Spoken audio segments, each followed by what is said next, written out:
President Donald Trump's son-in-law Jared Kushner held frequent talks with Saudi Arabia's crown prince and other foreign government officials without briefing or informing senior U.S. diplomats about his discussions, former Secretary of State Rex Tillerson told lawmakers in testimony released Wednesday. Tillerson recounted his experience in the top diplomatic job at a closed-door hearing with the House Foreign Affairs Committee last month, and the transcript was released to NBC News and other media on Wednesday. Tillerson, fired last year by Trump, said he was sometimes caught off guard by Kushner's talks with foreign counterparts. In one case, Tillerson said he was dining at a restaurant in Washington when the owner of the restaurant told him Mexico's foreign minister was seated at another table.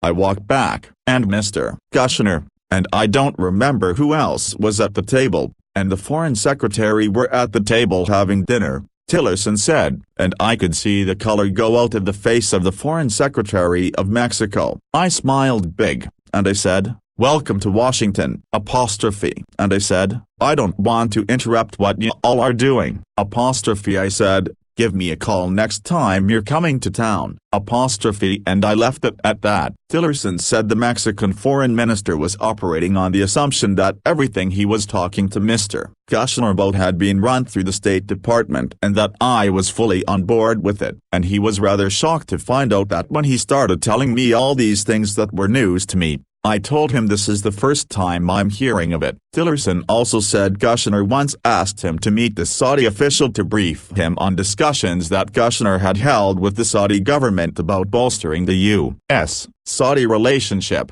Tillerson was given a thick binder of documents about the plan, which he had not been briefed on previously, of Kushner's relationship with Saudi Crown Prince Mohammed bin Salman. Tillerson said, "I was certainly aware that there was a lot of communication between the two of them. I was aware of occasional trips that had been taken by Mr. Kushner to the kingdom to visit the Crown Prince." Tillerson said Kushner would sometimes organize his travel abroad without consulting the local embassy. He said that on occasion the president's senior advisor would make trips abroad and usually, kind of was in charge of his own agenda. He added, "and typically not a lot of coordination with the embassy." The former Secretary of State said that he raised concerns about Kushner's tendency to cut the State Department out of the loop with the White House and with Kushner himself.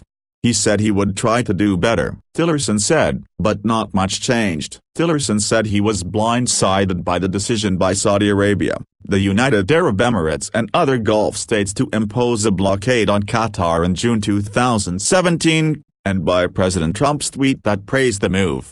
Kushner and Tillerson disagreed about the blockade, Tillerson said, and I think he was more of a view that he thought the blockading countries had good reason to do what they were doing. So it's just one of those things where we took a slightly different view of it. Tillerson said he and others in the administration faced a challenge in the unique situation with the president's son-in-law and daughter being part of the White House advisory team. That's, it's unusual. I don't recall it ever being the case before, not that there's anything wrong with it, he said. Here was not a real clear understanding of the role, responsibilities, authorities, and whatnot, which made it challenging for everyone, I think, in terms of how to deal with any activities that might be undertaken by others that were not defined within the national security process itself. The White House did not immediately respond to a request for comment.